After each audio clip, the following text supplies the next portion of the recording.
MorroW against Socke will advance to the quarterfinals. We got 7 players already. Yeah, we are recording right now, so this is very good. We got 7 players already qualified. For example, Goody, Margolina, Drustel. We got so many other players. I just forgot about this.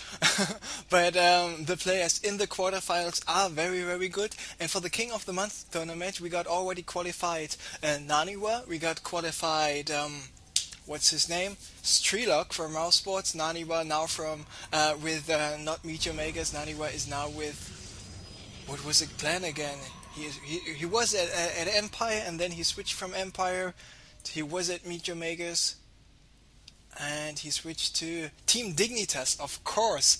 And we got Pomi against Dimaga playing Sunday for the third slot, and the fourth slot will be determined by tonight's winner of the whole tournament, not of this game, which is, like I said, only a best of one because this is the last game in round number 7. Though there we saw Socke building a pylon here at the natural expansion to delay this hatchery a little bit. Probe is now turning back. Meanwhile, Socke, he is already on 2 extractors, okay, 26 supply, 4 minutes 20 seconds in the game. The second extractor is not that late. We see him already started to get his cybernetics core and the gateway here at the front of the natural expansion at the ramp there, because he's assuming macro oriented game play by MorroW is what's coming up, and indeed it is, because yeah, there we see the hatchery, no fast pool, no cheesy play, of course. MorroW does not have to cheese because his macro is so solid, and especially on Shakura's plateau where you can get up quite a lot of stuff. So I'm really pumped for this game. So now laying back, and I got another idea actually. It is 10:30 and it is Friday.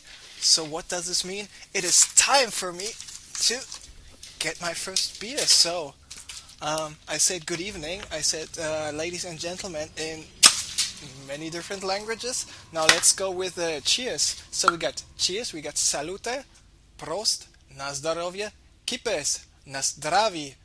We got kampai, we got gambai, we got hop hop rinnenkop. And that's for the moment it regarding my all international introduction. And we see Socke going for the Stargate, and the Stargate will even finish at the same time the Natural will finish. And good thing about this is he will have some phoenixes out, at least one phoenix out right away, so we can go for some scouting action. And there we see the probe transfer is coming up. 11 probes is it in total, and this phoenix, but the phoenix is related to the bottom right, so he wants to get out a bunch of phoenixes. He does not want to show his phoenixes right away. Of course, MorroW is a very good player. I was playing against him one time on Shakura's plateau. He had a really nice timing about the 8-minute, 9-minute mark, where he sent 3 suicidal sacrificial overlords in there. And this overlord won't be able to spot anything. Maybe a little bit, but he will die before he will spot anything crucial. And as I was playing against him, he had at the 8-9 minute mark, he sent 3 overlords from 3 different angles in there to actually scout my complete base out. I mean, I killed all the 3 overlords, but he absolutely knew what's going on. So because Socke now showed his 2 phoenixes, he can make the best of it, and he can go directly for the scout to see what's going on, maybe kill some overlords here and there. And he sees, what does he see? He sees the Spore Crawler in the main base, and as soon as MorroW spotted the phoenixes, he started to build Spore Crawler. He's building more Spore Crawlers even in between, not really at the natural, not really in the main base, maybe just to protect some units walking from point 1 to point B, protecting some overlords there. And good job, like we see he's pulling back all of his overlords to one position, so he does not want to allow Socke to pick up some units there. And single Zerglings here lifted up by the phoenixes at the Xelnaga Watchtower. Still got the phoenix here at this northern Xelnaga Watchtower. How about the energy on those 2 phoenixes? So we got one energy, one phoenix with 100 energy, so enough energy for more lifts. Those phoenixes just spotted the hatchery. I'm sorry, I was just zoomed in a little bit too much, but not anymore. We see quite a lot of roaches out, and this is a creep spread I'm talking about. Not even 10 minutes in the game, and nearly the center location is already covered in creep. But now Socke is attacking. He's got 4 stalkers, he's got freaking sentries, 6 sentries in total, and good job, he's just leaving 2 sentries here, and those 2 sentries are already maxed in terms of energy, so he can constantly force field the ramp. But MorroW realized this, he cancelled this hatchery just in time, he ran away with the drone, even though the drone will get picked up by those zealots. This is all Socke needed to do, because a Zerg player, as soon as he starts to macro stuff up on Shakura's plateau, the Protoss player is in trouble. So by playing very good, playing very passive, blocking the ramp here with force fields, he denied the expansion, so he denied the powerful macro play, and then he pulled back. It's no need to attack as long as both players are in the same amount of bases.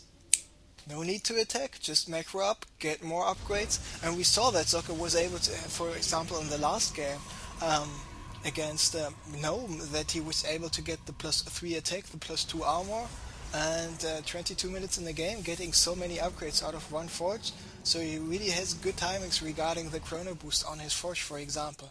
So MorroW, of course, he diversified his army composition a little bit more, not only having roaches, but also having Hydras in the army composition. Of course he knows about Socke going for some Colossi. That's why he is building a Spire as well. The Spire should be in the natural. Yes, indeed it is.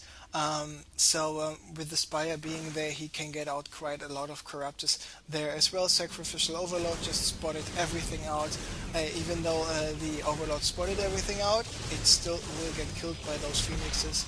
And a Roach checking for any hidden expansions, and the Roach actually is on patrol mode. It will now patrol from the top right to the top right natural expansion. Meanwhile, MorroW going for the double expand, going for the hatchery here at the 9 o'clock, 10 o'clock, and going for the hatchery here at the top left main base. So now one Colossus is out for Socke already. There it is, the second Colossus is en route, Thermal Lance is en route as well, and Socke once again doing a good job having the Observer here in the army composition. He can get rid of some creep tumors. He does not have to fear all those roaches and hydras because he has so many sentries, and all those sentries are nearly maxed out in terms of energy. So 6 times 4, 24 force fields is what he can place right now. So with the 24 force fields at his disposal, he will be able to prevent those roaches and hydras from doing much damage at all. And he needs to get at some Corruptors in the mix, not too much, but some, because having only roaches and hydras against so many sentries and colossi is not what he wants to have. He's even taking his own destructible rocks. I'm not sure if it's the best choice, because if you want to go for the center expansions here, you want to have them mostly secure. Roach trying to go for the Xel'Naga Watchtower gets taken out with no problem. Zergling still here on this northern Xel'Naga Watchtower, and this Zergling was there from the beginning on, and Socke not even taking care of this one. And Socke is still on 2 bases. Meanwhile, MorroW started mining operations here at the 10 o'clock natural, got 10 drones there already, getting the double extractor.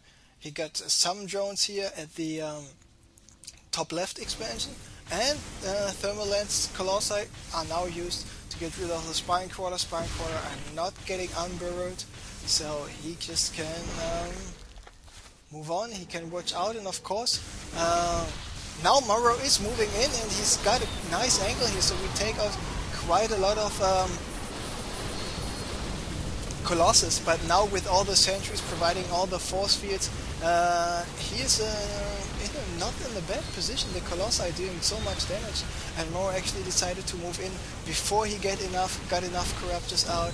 I mean, Socke was sending in some reinforcements, MorroW was sending in some reinforcements as well, but with the upgrades by Socke, not with the upgrades, with the force fields by Socke, he was just able to get so much damage done. Of course, MorroW is a very resilient player, but it's not enough, and Socke with this very powerful timing push, and especially with all those Force Fields was able to take the game. There we saw the GG by MorroW. So MorroW is out of the tournament. Socke is advancing to the quarterfinals, and thanks to the Force Fields and those two Colossi, this third Colossus was taken out after 2 seconds. And for example, this Colossus at 10 kills instructor, but even more, this Master Colossus at 17 kills. And this 17 kills, it were only roaches or hydras, no zerglings at all. And so you can see how much powerful this defense by this Colossus and the Force Field was. So congratulations to Socke. He will advance to the quarterfinals with a very, very smart play. Preventing expansions from going up and hitting absolutely brilliant timing with this attack before all the Corruptors were out. So, yeah, congrats to him, and quarterfinals coming up.